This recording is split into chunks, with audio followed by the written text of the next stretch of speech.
2 de la tarde, 36 minutos. Retomamos entonces con el siguiente panel que ha sido titulado Tomar el control de la innovación y la transformación digital post-pandemia. Tendremos la entrevista a David Vélez, fundador y CEO de Nubank, a cargo de Ricardo Ospina, quien es director del servicio informativo de Blue Radio. Ricardo, buenas tardes. Hola Alejandra, buenas tardes. Un saludo de nuevo para todos los asistentes a este Congreso Industrial Colombiano de la ANDI. Como siempre es un gusto. En la mañana teníamos un panel muy variado hablando de las nuevas tecnologías y hablando de lo que significa la posibilidad de avanzar hacia las audiencias masivas. Y ahora estamos con un hombre que en una década ha transformado el acceso al sistema financiero de millones de personas. Digamos que podría ser, haciendo un hilo conductor con lo que decíamos esta mañana, uno de los grandes intérpretes de cómo funcionan hoy las audiencias masivas. Estamos hablando de David Vélez, colombiano, que ha tenido también permanencia en Estados Unidos y en otros países, pero sobre todo en Brasil, y que es, como lo decía Alejandra, el fundador y CEO de Nubank, el nuevo banco más grande del mundo. Neobank es la palabra exacta con la que lo catalogan, pero además ha sido ubicado como el mejor banco en los últimos meses en todo el planeta, incluyendo los tradicionales y no tradicionales. David, bienvenido. Aprovecho para decir que esta entrevista también está siendo transmitida a esta hora por la página de bluradio.com. David, es un gusto estar con usted aquí en el Congreso Empresarial Colombiano de la ANDI. Gracias, Ricardo. Un placer estar aquí con ustedes. Muchísimas gracias por la invitación a toda la gente de Andy. Un placer aquí conversar con ustedes. David, por supuesto que la historia de Nubank es realmente maravillosa e inspiradora. Comencemos por el principio. ¿De dónde surge la idea? Había leído algunos artículos sobre su historia, David, y quisiera saber si es real lo que cuenta la leyenda. Con base en una experiencia personal no muy buena con bancos tradicionales, dice, mire, aquí hay una gigantesca oportunidad de negocio. ¿Cómo es la historia de Nubank, David? Pues sí, más o menos es eso. Yo pues soy de Medellín, vengo de una familia de puros emprendedores paisas, del lado de mamá, del lado de papá. Crecí siempre con un radar, una antenita prendida buscando oportunidades de negocio desde pequeño. Y bueno, hice mi carrera en Estados Unidos, tratando siempre de buscar alguna oportunidad para emprender, para empezar, y realmente nada parecía, la idea, grande idea no se daba. Y por varias razones terminé en Brasil trabajando por un fondo de private equity americano. Y cuando me mudé, pasé mucho tiempo viendo el mercado de servicios financieros en Brasil. Se me hacía muy interesante porque cuando uno en private equity busca oportunidades para invertir, lo primero que uno busca es mercados grandes. Y cuando uno piensa en mercados grandes, no hay mercado más grande en América Latina que el sistema financiero. Uno es ir a ver las 5 las 10 más grandes empresas listadas en bolsa, en Bovespa, son bancos. De las mayores empresas en Colombia son bancos, de las mayores empresas en México son bancos. Entonces, en términos de tamaño de mercado, me llamaba mucho la atención que era un mercado grande, me llamaba mucho la atención que era una de las industrias bancarias más rentables del mundo. Los bancos brasileños en los años buenos y en los años malos siempre generaron algunos de los mayores retornos de cualquier sistema financiero en el mundo. Y eso surgía porque son los sistemas más concentrados que hay poca competencia. Son 5 bancos que dominan el 87% más o menos de los préstamos, de los depósitos, de las tarifas, de los seguros. Entonces, por un lado, me llamó mucho la atención esa industria. Por otro lado, tuve esa experiencia de cuando me mudé a Brasil, tuve que ir a abrir una cuenta en banco y fue realmente una de las peores experiencias que yo como consumidor tuve en mi vida. Fue una experiencia de película casi. Entré a una agencia bancaria en Brasil, tienen unas puertas blindadas y hay varios guardas armados que siempre lo ven a uno. Yo tenía mis llaves y mi celular en el bolsillo, entonces cuando entré en la puerta blindada empezaron a sonar alarmas. Quedé como atrapado en esa puerta, me devolvieron para afuera, tuve que dejar mi mochila en un locker, tuve que volver a entrar, esperar 40 minutos. tratar con un gerente de la agencia que tenía cero interés en ayudarme. O sea, claramente me lo hizo ver que él me estaba haciendo un favor dignándose a abrirme una simple cuenta. Y fueron 4 meses de pelea, así de ir 10 veces, 15 veces, llamar, de haberle gastado unas 20 horas y al final del día, finalmente una cuenta bancaria donde pagabas varios cientos de dólares en fees y 500% de tasa de interés en tarjeta de crédito. Entonces, esas dos cosas no entendía cómo era posible que era una de las industrias mayores y más rentables del mundo, por un lado, y por otro lado, estuvieran dando ese tipo de experiencia tan horrible para un consumidor. Yo estoy hablando de un consumidor en Sao Paulo, en la zona rica de la ciudad. Imagínense la experiencia que tiene alguien en Salvador Bahía o en el Amazonas. Así que empecé a pensar mucho en eso y después de cierto tiempo dije, bueno, tal vez esta es la oportunidad que estaba buscando. Voy a empezar un banco de cero en Brasil. La gente obviamente dijo, esto está loco, usted no sabe qué es esto, esta es la industria más protegida, es casi que una industria sagrada, nadie se atreve aquí a tocarle la puerta a esas familias dueñas de los bancos en Brasil, está loco. Pero hice mucho trabajo y llegué a la conclusión que podría existir una oportunidad y ahí fui para adelante y bueno, ha sido casi 9 años de muchísimo trabajo y de cosas yendo mucho más rápido de lo que me imaginé. Pues va tan rápido y también Nubank que pues seguramente la mayoría de quienes están con nosotros a esta hora entienden la magnitud de lo que hoy es Nubank, pero para los que no tienen frescos los recuerdos, podemos decirles, entre otras cosas, que el nivel de confianza que hay en Nubank ha llevado a que fondos de inversionistas gigantes como el de Warren Buffett haya recientemente hecho una inversión muy importante de cientos de millones de dólares para facilitar la expansión de Nubank. Pero además de eso, hablando, es uno de los unicornios, es decir, de las empresas digitales más promisorias del planeta y ha logrado un avance de bancarización en Brasil gigantesco. David, usted dice, duré mucho tiempo intentando, vengo de una familia paisa de emprendedores, pero las cosas no se daban. Nunca abandonó esa posibilidad. ¿Cómo logra uno no morir en el intento de sacar adelante la idea de tener un emprendimiento en algún momento en la vida, a pesar de que los primeros no hayan sido exitosos? Uno lo intenta, fracasó, segunda vez no se dio. ¿Cómo ser un emprendedor exitoso o intentarlo y no morir tratando de hacerlo? Es una excelente pregunta. Yo creo que, bueno, primero, eh, uno tiene que acordarse que algunos de los casos de éxito que aparecen, por cada caso de éxito que aparece o unicornios que aparecen, hay otros 999 que se quedaron en algún lugar. Y lo difícil es saber cuándo uno sigue trabajando y realmente puede haber una oportunidad, cuándo mantenerse siendo persistente. La persistencia es importante y la determinación es importante, pero también hay un riesgo en uno irse en una jornada que realmente no tiene ningún tipo de éxito. Y uno de los grandes riesgos que puede tener un emprendedor, yo diría, hay varios riesgos. Uno de ellos es nunca intentar, es el por riesgo de todos, nunca uno atreverse, nunca uno saltarse, porque realmente si uno no se atreve, pues uno nunca va a saber si hubo una oportunidad o no. Entonces el primer riesgo es no tratar. El segundo es vencerse muy rápido. Las cosas nunca van a ser fáciles, probablemente van a ser más difíciles de lo que uno se imagina. Entonces, un cierto nivel de persistencia siempre va a ser importante.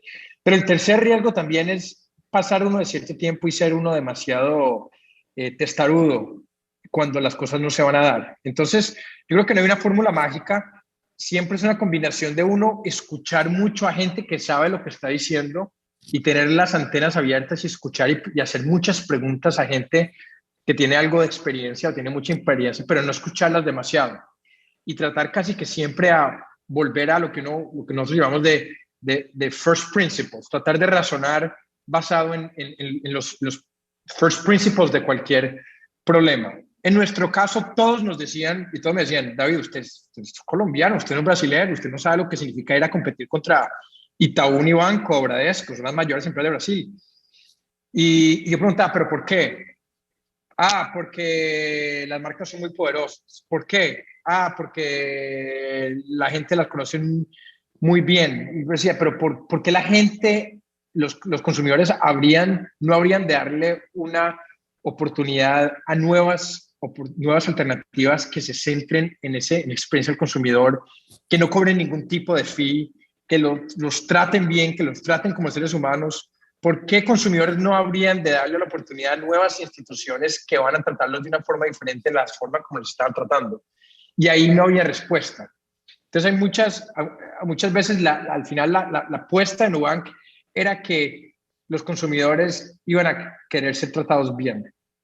Esa es simplemente la apuesta al final del día, y que las condiciones en el mercado se iban a dar para tener cierto éxito, porque obviamente se necesitaba un regulador que nos viera como una oportunidad, se necesitaba un sistema que diera las condiciones para emprender. Entonces había esas condiciones que teníamos que hacer. Así que creo que es una combinación de escuchar muchísimo, de tener persistencia, pero también no ser demasiado testarudo y tratar de continuamente uno estar desafiando las creencias convencionales que uno va creyéndose dentro de su cabeza.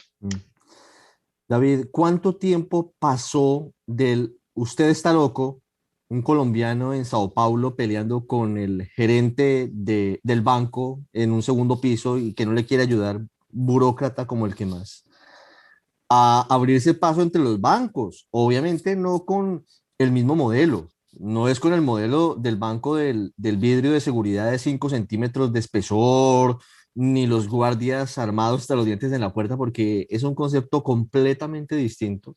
Pero ¿cuánto tiempo pasa y cómo logra eso?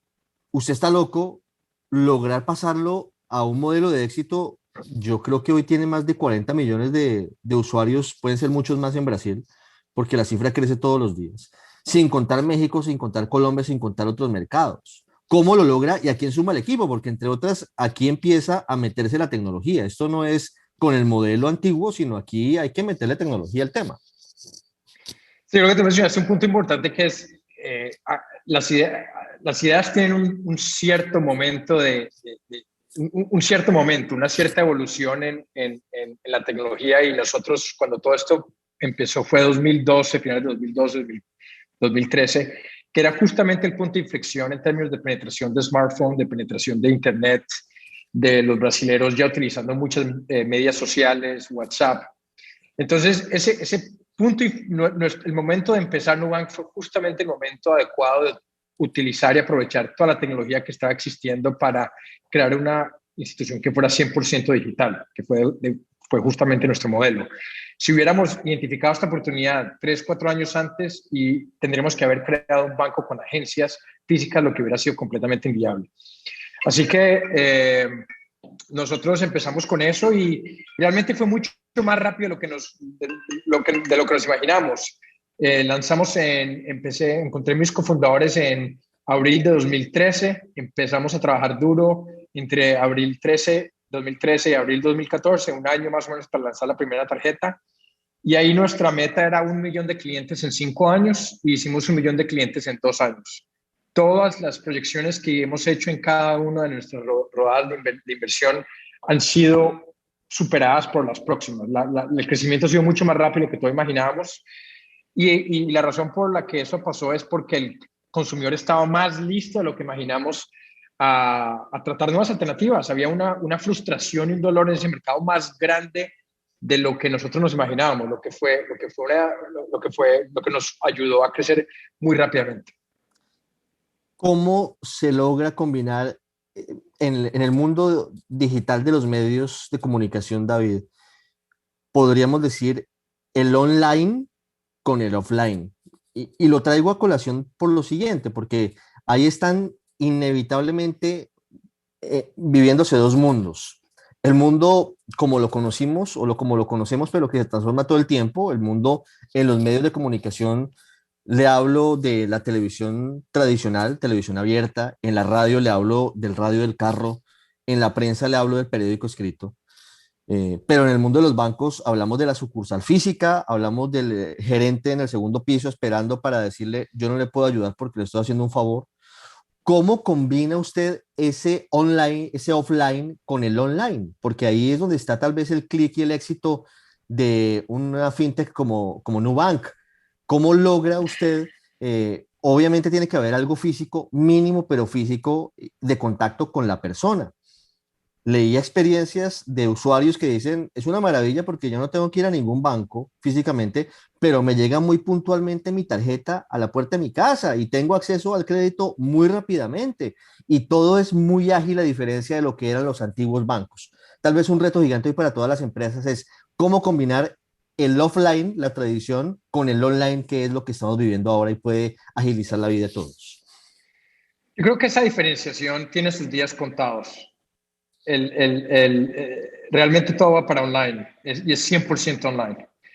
Todavía estamos en un proceso de transformación donde en algunos procesos se necesita offline, pero yo de hecho cuestionaría muchísimo en las industrias que todavía tienen argumentos que dicen se necesita algo offline. Y creo que COVID fue el acelerador grande en online. Se vieron unas cosas, por ejemplo, el hecho que estemos teniendo esta conversación aquí online, probablemente antes de COVID eso no se hubiera dado, hubiera sido todo offline.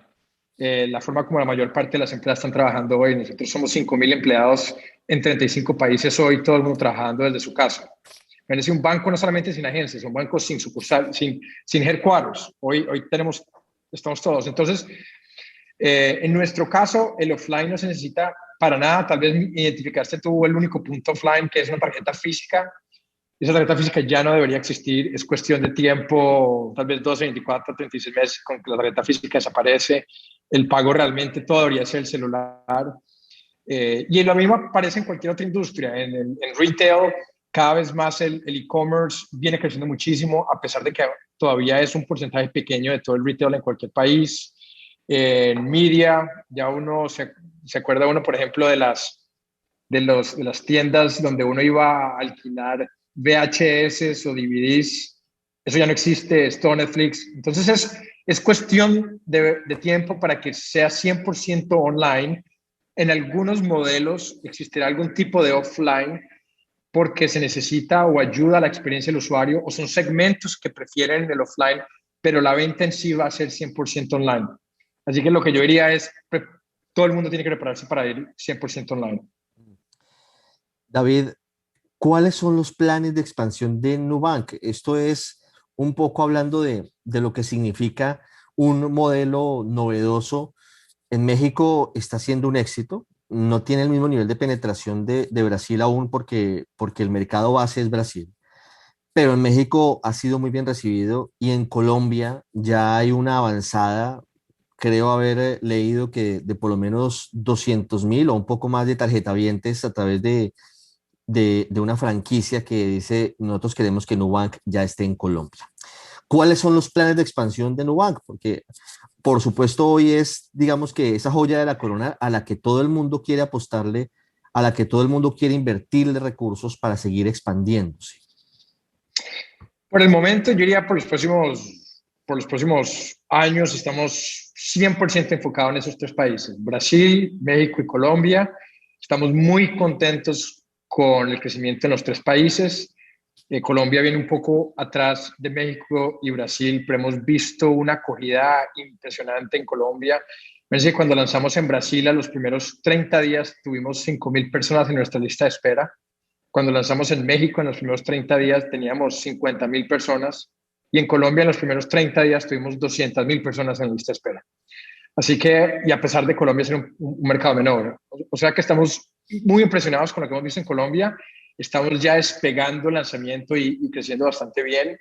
Y tenemos muchísimo para hacer en estos tres países, especialmente todavía en Brasil, a pesar de que en Brasil ya tenemos ya estamos casi que el número 3 en número de usuarios de los bancos en Brasil. Todavía tenemos mucho trabajo en expandir el número de productos que tenemos. Ya tenemos una plataforma mucho más completa, tenemos tarjeta de crédito, cuentas de ahorro, pagos digitales, préstamos personales, seguros, tenemos cuentas para pequeños negocios. Entonces estamos hoy en Brasil expandiéndose completamente el portafolio. En México y en Colombia seguimos solamente con un producto que es tarjeta de crédito, que es nuestro producto de entrada. Así que ese es nuestro foco y bueno, hay muchísimo para hacer, son mercados enormes, cada vez es un mercado más competitivo, así que tenemos que mantenernos suficientemente enfocados en esas oportunidades. Volviendo a la reflexión general, David, sobre lo que va a pasar en el mundo, me quedo pensando en lo que usted nos dice, mire, ese punto de diferencia entre el online y el offline va a desaparecer. Muy pronto todo va a ser online y todos debemos prepararnos para ello. Y seguramente muchos de los empresarios que hasta ahora están acompañándonos lo han hecho, han empezado desde hace años una transformación hacia lo digital, pero tal vez falta en algunas oportunidades o en algunos casos lanzarse a la piscina, si me permite la comparación. En algún momento hay que abandonar, obviamente con responsabilidad, pero hay que abandonar lo que se venía haciendo. Eso no es un salto al vacío, pero sí es de alguna forma sumergirse en donde están las audiencias y en donde está seguramente una cantidad masiva de clientela. ¿Qué les dice usted a ellos? Usted tiene un producto que es nativo digital, pero tiene muchos casos en los que puede eventualmente decirse, hombre, yo sé que no hay un manual, cada caso es distinto, pero ¿cómo se logra superar esa dificultad que a veces nos da pensar en el mundo entre esas dos opciones? Bueno, y ahora viene el metaverso y viene una cantidad de cosas que nos van a meter mucho más en un mundo casi que absolutamente virtual, pero eso, ese es otro tema. ¿Cómo hacer que no sea tan traumático ese paso? Que a veces cuando se deja lo físico pareciera que uno piensa que está dejando atrás algo valioso porque es tangible. ¿Cómo pensar esa transformación? Creo que lo que mucha gente donde mucha gente se queda en ese análisis es en si es offline o es online, Mm, lo que significa tengo que ir y crear una app y hacer un website. Y yo diría que tal vez es la parte menos importante. La parte más importante es ese cambio requiere una transformación cultural. Las empresas que tienen éxito en el mundo digital son empresas que tienen una cultura muchas veces 180 grados diferente a las empresas analógicas offline. Las empresas online son empresas que ponen tecnología en el centro de su estrategia de negocios, usualmente ponen al cliente en su estrategia de negocios. El ingeniero de software es la persona más importante que trabaja en esa organización. En la mayor parte de las empresas offline no tienen ni ingenieros de software, o si tienen, está por allá en otro edificio y esa es la persona del TI que viene a arreglarme mi computador Windows.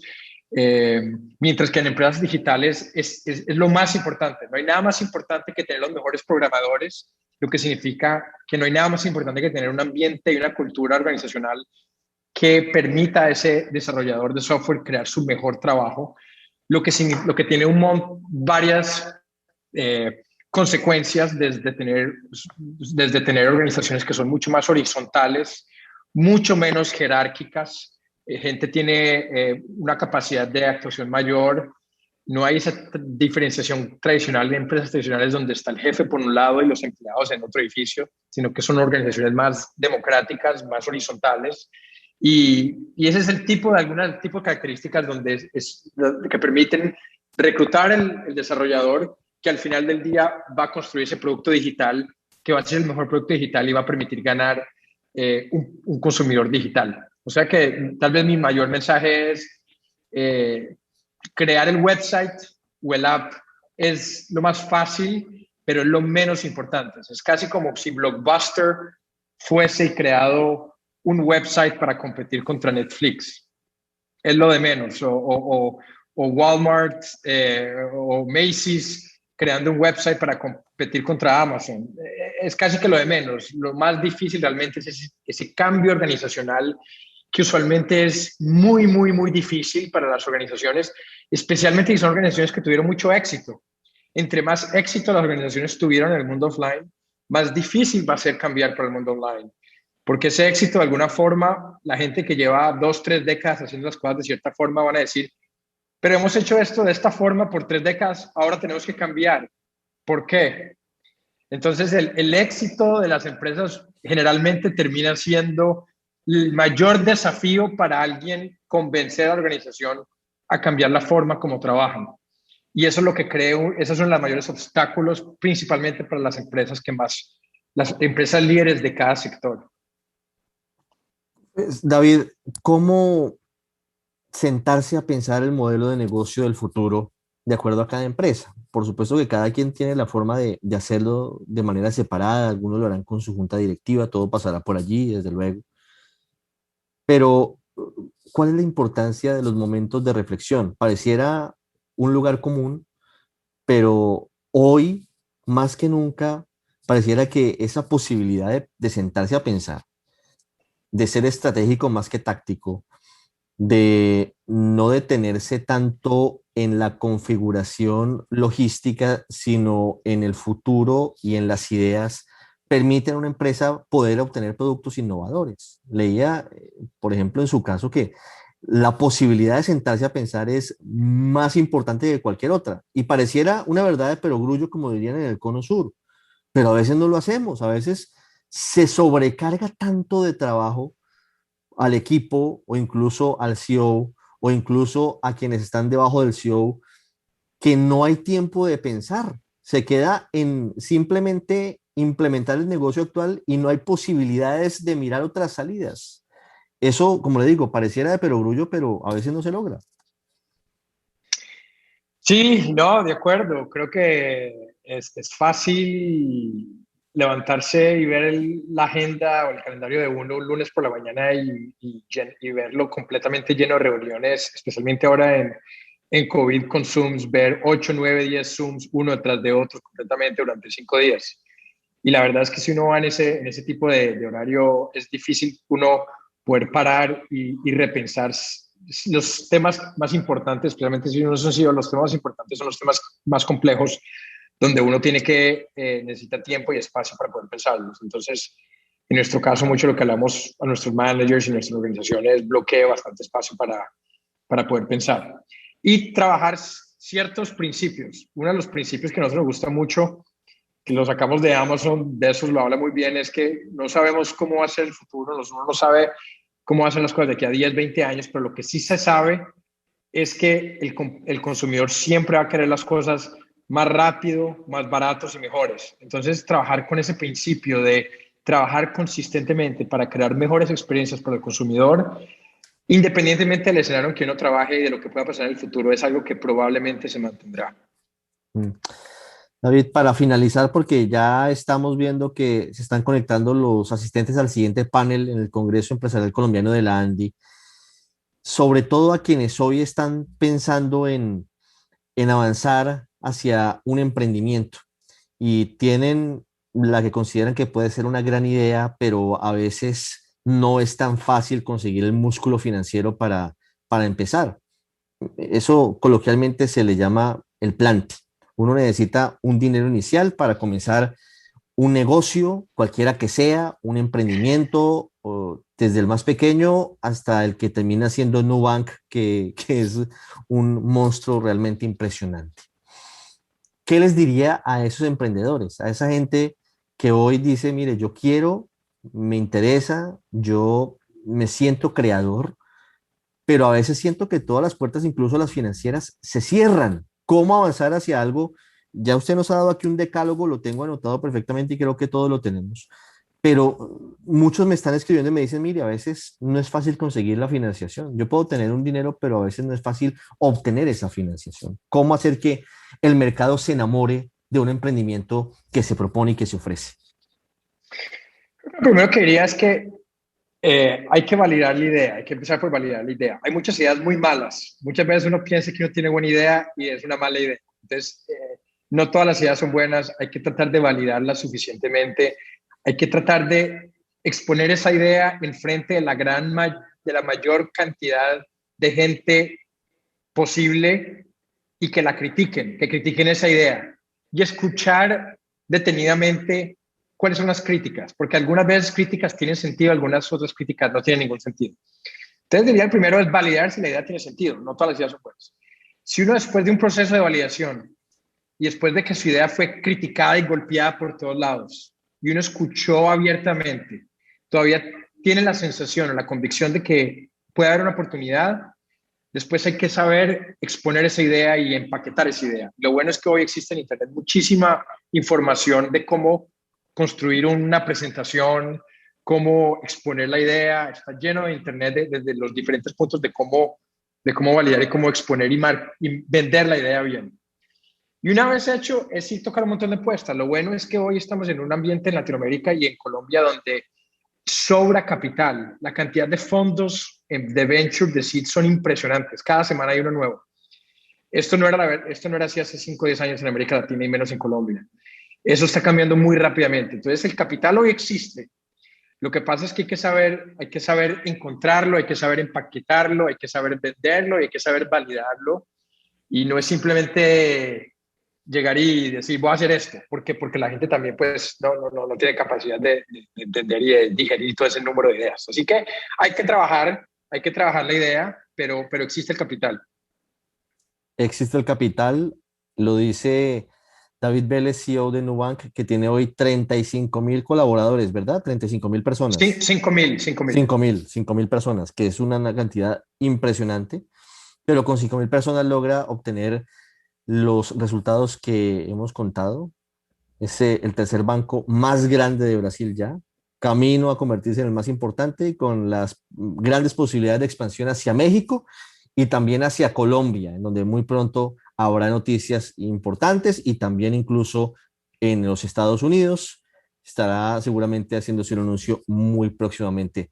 David Vélez, gracias por haber estado con nosotros en el Congreso Empresarial Colombiano de la ANDI y como siempre un gusto por habernos acompañado. Gracias a ti, Ricardo, y gracias a todos. Un placer estar aquí con ustedes. Muchas Chao, chao. gracias. Chao.